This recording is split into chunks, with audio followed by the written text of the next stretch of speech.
So today we continue with our class Laws of Yom Tov, and we start with Sefer Shmiras Haloshon, and today's topic is a change of attitude. Okay, let's see. You shall not take revenge, and you shall not bear a grudge against a member of your people.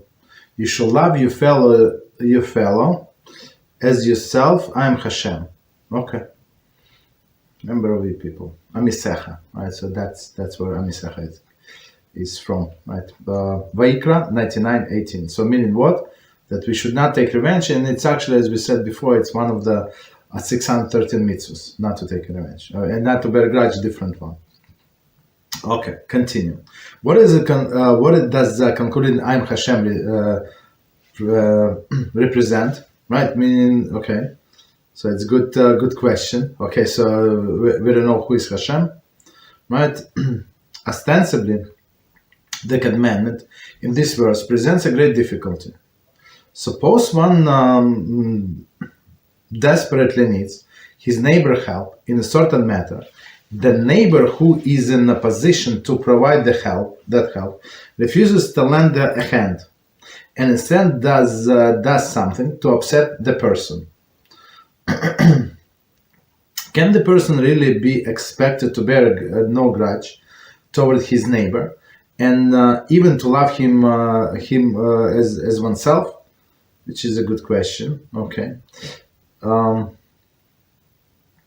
So let's read again and understand the question. So the first question was, what I'm Hashem means that you shall not take revenge and not to bear a grudge. Okay. So, okay. Ostensibly, the commandment of this verse presents a great difficulty. Okay. Suppose that one desperately needs his neighbor's help in a certain matter. Right? Something is going on, and only the neighbor, he needs help right now. Tomorrow or 2 hours later, it's going to be too late, and neighbor basically can do it. Okay. The neighbor who is in a position to provide with the help, right? I don't know whatever the situation, but some very, very pressing situation. Refuses to lend a hand. Okay, so I'm busy, I'm relaxing, I don't want to do it. Okay. And instead does something to upset the person. Okay. Can a person really be expected to bear no grudge toward his neighbor and even to love him as oneself? That's a good question, right? So not only he did not help us, but he did actually something like opposite. Okay. Since the Torah does require this of us, then obviously such a character development is within our reach. The way to attain it can be explained in a parable. Reuben, okay, so first, before we continue, so we need to explain it. So if Hashem said something in the Torah, it means that we can do it. Okay, nobody said it's easy, but it is achievable. That's the point. Okay, so right, because Hashem would not set for us commandments that we are not capable of doing. Right, so if it's in the Torah and it's commandment, minimum 613 mitzvahs is a minimum requirement. What we must do. Okay. So continue. Reuben bore so that's the parable. Reuben bore ill will toward his neighbor Shimon, and made habit of speaking disparagingly of Shimon. Okay. One day Yehuda, a respected man known for his truthfulness, tells Reuben, I was recently present at when Shimon paid a visit to Rabbi such and such, okay, the leading Torah sage of the generation, who is known for his great wisdom and piety. The sage accorded Shimon great honor and showed him genuine love. After witnessing this, my friend, I must conclude that your opinion of Shimon is grossly incorrect. Okay, so let's try to understand the situation. Very interesting. Okay, one more time. So again, this is parable. So Reuben bore ill will toward his neighbor Shimon. So Reuben does not like Shimon for whatever reason. We don't know why, doesn't matter. And make habit of speaking disparagingly of Shimon, right? And he not only does not like him, but he makes, of course, as we said before, it's Lashon Hara. not allowed, because it's not for constructive purpose. Okay, so me, like, somebody started telling me, I don't know, people don't tell me, but let's say, like, I see what's going on around me, right? So one person comes to another and start the conversation. You would not believe what happened. And second person, yeah, what happened? And that's it. So, like, for sure, it's not for constructive purpose, right? So this is Reuven. One day, Yehuda, a respected man, known for his truthfulness. So meaning, this Reuven respect Yehuda. Okay, so he's a proper, upstanding person, right? Respected for a man for his truthfulness. Tells Reuven, I was recently present when Shimon paid a visit to Rabbi so and so, leading Torah sage of the generation. So everybody knows who's Rabbi so and so, right? And Yehuda said that he was there, and this rabbi showed him the greatest respect, right? And this rabbi is known for his great wisdom and piety, meaning that he would not do like I don't know, like he's not hypocrite, right? So he's not hypocrite. So if he paid all of this respect to this Shimon, meaning that there is something there, that he deserved the respect. The sage accorded Shimon great honor and showed him genuine love. Okay, so meaning this Yehuda is saying that this Shimon is maybe you mistake, maybe something wrong with you, right? Like, okay, but not with Shimon. After witnesses this, my friend, I must conclude that your opinion of Shimon is grossly incorrect. Meaning that this sage praises Shimon, but you tell Lashon Hara about him. Okay, continue. After digesting this information for a few moments, Reuven responds, it may well be that I'm mistaken. My conviction that Shimon has wronged me may be due to the man's natural inclination to see himself as the correct in any dispute. On another hand, it may be that Shimon is also clever in deceiving that he is able to deceive even the sage into the thinking that he is an upright individual.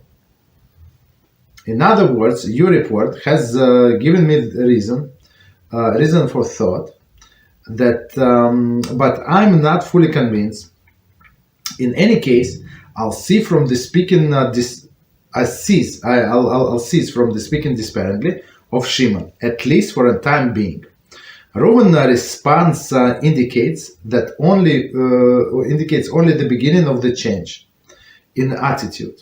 As our parable continues, we shall see how, with a proper outlook, it is possible for one's attitude toward the other to undergo complete transformation.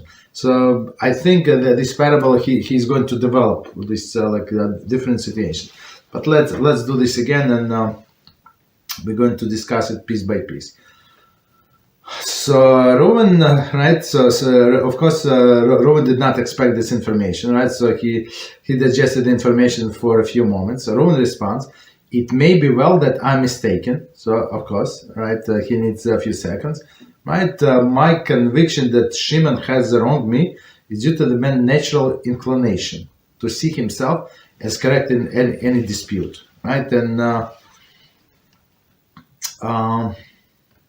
And it is a very known saying of our sages that people do not see their deficiencies, and they always see themselves always right. And sometimes you think that this person has such a chutzpah, such a arrogance, arrogance is not chutzpah.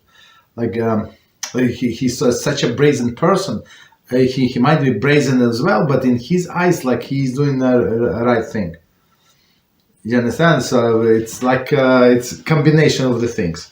So Reuven say maybe I it's my problem. Maybe I always he did not help me. So it was not about helping. He was not help me. They did not help me. Okay. So it also could be an issue, right? On the other hand, it may be that the Shimon is also clever and deceiving. Deceiving that he's able to deceive even the sage into the thinking that he's upright individual, right? So on the other hand, he said maybe he's a good actor, this Shimon of yours, right? Maybe he's a good actor. and he deceives the people. And this great sage, he's so naive, he's so holy. Right? Also possible. So he's not such a easy character, this Reuven.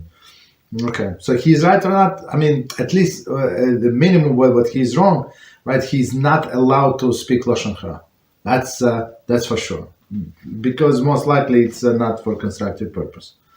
Continue. In other words, your report has given me a reason for thoughts. Okay, so at least now this Reuven acknowledged that he has a doubt. So if everybody just keep quiet and listen to whatever Reuven has to say, so in his eyes, like they approve of his deeds, right? Then he would continue. But I'm not fully convinced. In any case, okay, I'll cease from speaking despairingly of Shimon, at least for the time being. Okay, so at least in some we have to give credit to Reuven, right? That he's trying to find out the truth. Like he said, at least I'm going to stop here. So he would have stopped, like he said, maybe maybe it's my mistake, but no, I don't think so. It's actually him, right? He's a good actor, and he deceived this sage, right? But he has something, right? He has something positive in him. He said, let me stop for a time being and do an investigation. So continue. Reuven's response indicates only the beginning of the change in attitude. Right, and of course, as I said, we're going to develop the parable. As our parable continues, we shall see how with a proper outlook, it is possible for one's attitude toward the others undergo to complete transformation. Right, and that's what we have to do. We had this discussion before with other people.